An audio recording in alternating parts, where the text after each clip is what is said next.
Welcome in, everyone, to Lively Lewis Stories. That's right, we're back with even more awesome adventures with Levi and Ivy. Set your storytime meter to fun and get ready to join the Lively Lewis crew. All you need is your imagination and... Off we go! I can't wait to see where our story takes us today.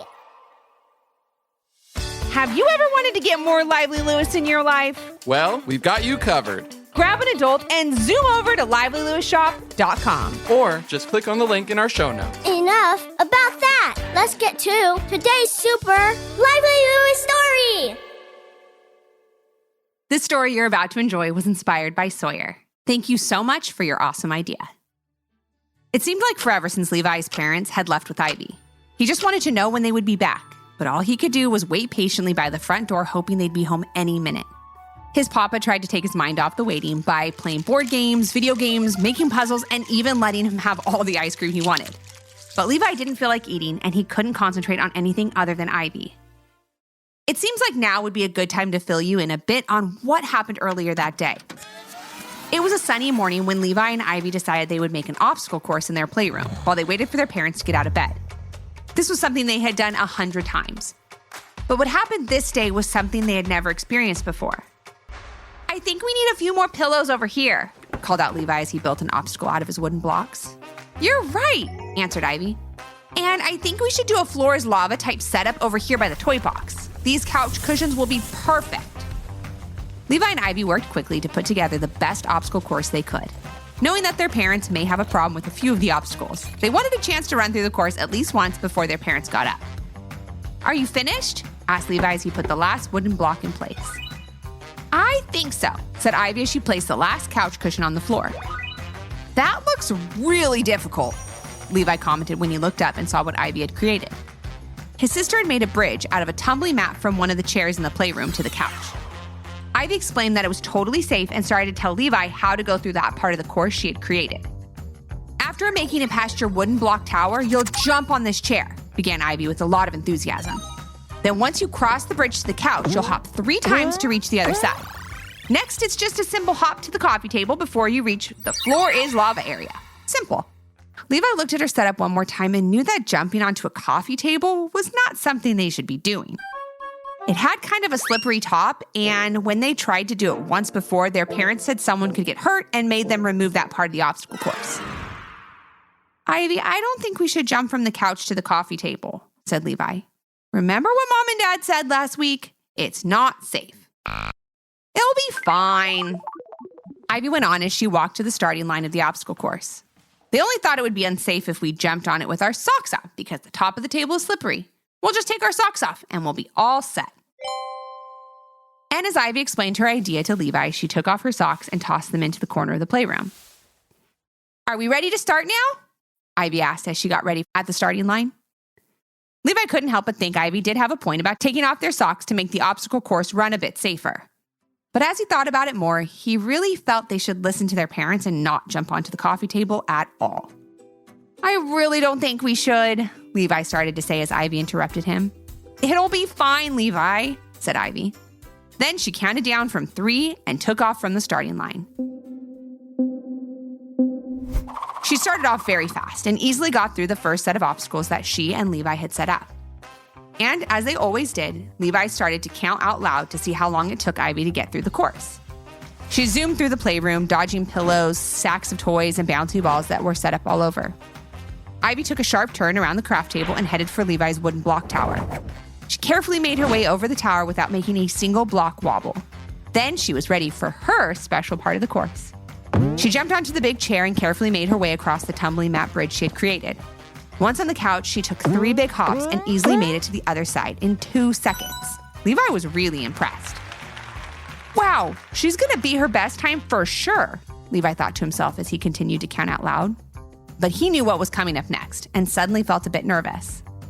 It was the kind of nervous when you know someone needs your help and you need to step in, and that's just what he did. But unfortunately, it was too late. "Ivy, stop!" called out Levi as he watched his sister leap from the couch toward the coffee table. However, she didn't hear him because she was so focused on completing the obstacle course in record time. Then as soon as her foot hit the coffee table, Levi knew it wasn't going to end well. Ivy's foot slipped on the shiny surface of the table and went crashing to the ground. Most of her landed on one of the big pillows that she had laid out on the ground, but her legs slammed against the edge of the table, and that's when Levi heard it, a very loud crack. He quickly looked at the table, which didn't have a scratch on it, and that's when he knew that cracking sound had to have come from Ivy's leg. "Oh no!" called out Levi as Ivy grabbed her leg, crying and calling for her parents. They were just getting up, and hearing Ivy's calls, ran to the playroom as quickly as possible. After checking on Ivy, they knew they had to get her to the hospital because they suspected she broke her leg. They called Levi's papa to watch him while they took Ivy, and once they saw a doctor, they called home to let Levi know Ivy was doing well, but had broken her leg. "She's going to be at the hospital for a little while longer because she needs a cast," Levi's dad told his son. "She'll be okay, but this is why we told you guys not to play so rough in the playroom." "I'm sorry, Dad," said Levi, holding back tears. He was so sad that Ivy got hurt and felt he should have tried harder to stop her. "It's okay, Levi," said his dad. "We'll just go over some new playroom rules with you and Ivy when we get home." Levi continued to wait by the front door until he heard his parents' car pull up outside. He then ran out the door and into the driveway. He opened the back door of the car and saw Ivy and his mom sitting in the back seat. Ivy was very tired from a very busy day and had fallen asleep. Levi whispered to his mom to ask how she was. She gave him a thumbs up and whispered for him to go back in the house, and they'll be in shortly. As soon as Ivy's dad carried her into the house, since she was still getting used to her crutches, there was a rush of activity to make sure she was comfortable and happy. Also, Levi noticed she was holding a new doll. "Where did you get that?" asked Levi. "Mom and Dad bought it for me at the hospital," said Ivy as she yawned and tried to get comfortable on the couch. Levi was wondering if his parents had brought him anything, but quickly saw that they didn't have any bags or other toys in their hands. "That's okay," thought Levi to himself. "I had a rough morning too, being so worried about Ivy, but she is the one who got hurt." But that wouldn't be the only time Levi had to tell himself that the treatment Ivy was getting was totally deserved, even if he felt it wasn't.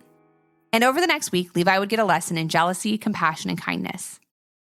"Levi," called out his mom from the kitchen, "can you please go see what Ivy wants? She's ringing her bell again." This was all too familiar request that Levi had heard over and over and over again since Ivy had broken her leg. He had been interrupted countless times since she got home to run and see what she needed. At first, it was fine and he enjoyed doing it. After all, he felt it was somewhat his fault that she got hurt. But now, instead of feeling like he wanted to help Ivy, he started to feel jealous. "What now, Ivy?" Levi snapped as he walked into her room. "I'm sorry, Levi. I didn't mean for you to have to run up here," said Ivy, sensing Levi was a little annoyed.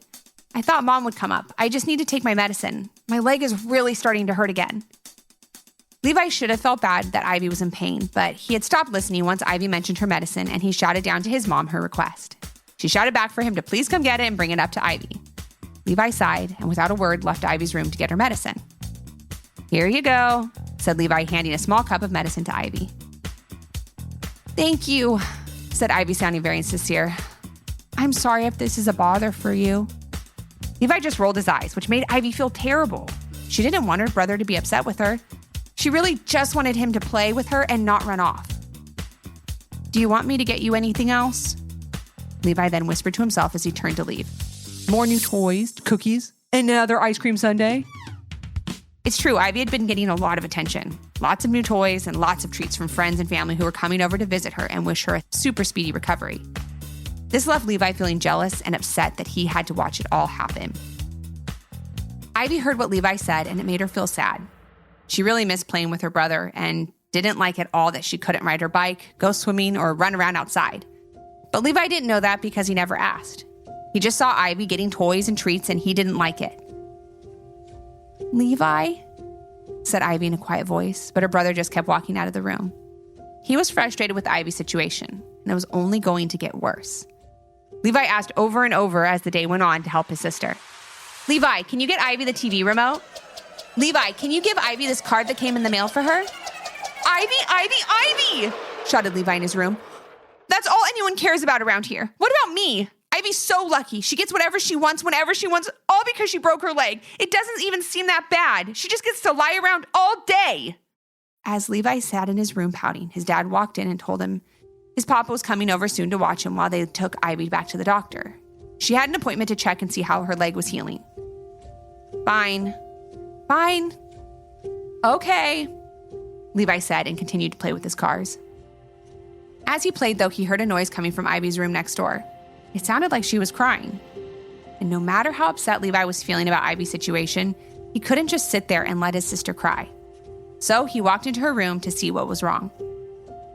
"Why are you crying, Ivy?" Levi asked as he stood in her doorway. I'm just really upset," said Ivy between sobs. "I'm tired of laying in this bed. I can't watch one more show or play one more video game. I'm tired of not being able to play and run around. My leg hurts and this cast is really uncomfortable. And I'm lonely. Every time I try to talk to you, it seems like you don't want to hang out with me. Like you're mad at me, and that makes me feel really sad." Levi couldn't believe what he was hearing. He thought laying around and watching TV all day would be great. He thought toys and treats and cards from friends and family would make Ivy forget all about her leg hurting. But since he never asked Ivy how she was feeling, he never really knew the truth.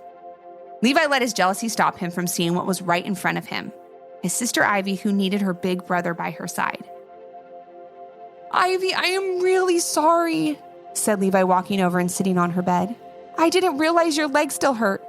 I didn't realize you were bored or that you wanted to hang out with me. I should have asked how you were feeling, but instead I got jealous of all the attention you were getting, and that made me act unkind and want to keep my distance."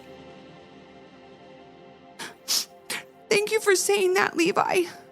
I kind of thought that's what was going on," said Ivy.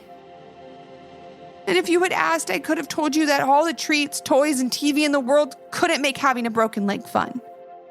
I just wish this never happened. I should have listened to you and not jumped on the coffee table." "You're right, but it was a pretty cool obstacle. And I think if you hadn't broken your leg, you definitely would have beat your best time," said Levi, trying to make his sister smile. It worked, and a big smile spread across Ivy's face. Levi felt the feeling of jealousy going away and feeling of compassion and kindness take over. At that moment, he didn't want to do anything else but help Ivy and stay right by her side. He knew what he had to do and asked his parents to call his papa and tell him he didn't have to come over and watch him. "I'd like to go to Ivy's doctor's appointment with her," said Levi. "Please?" "Sure, Levi, that's really nice of you," said his mom. "I'm glad to see that you'd want to help your sister. After all, it would be easy for you to feel jealous because she's getting a lot of attention, but you're a great big brother. I'm sure she really appreciates your kindness." "I really do," whispered Ivy to Levi.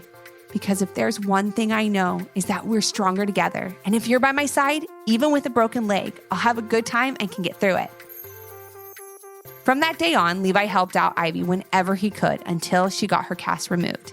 And even after that, he stood by Ivy's side, protecting his little sister and doing all he could so she never got hurt like that again. Because Ivy was right. They were stronger together. Thank you so much, Sawyer. What a great story idea. Thanks for joining us today. We hope you enjoyed the story and learned a little something too.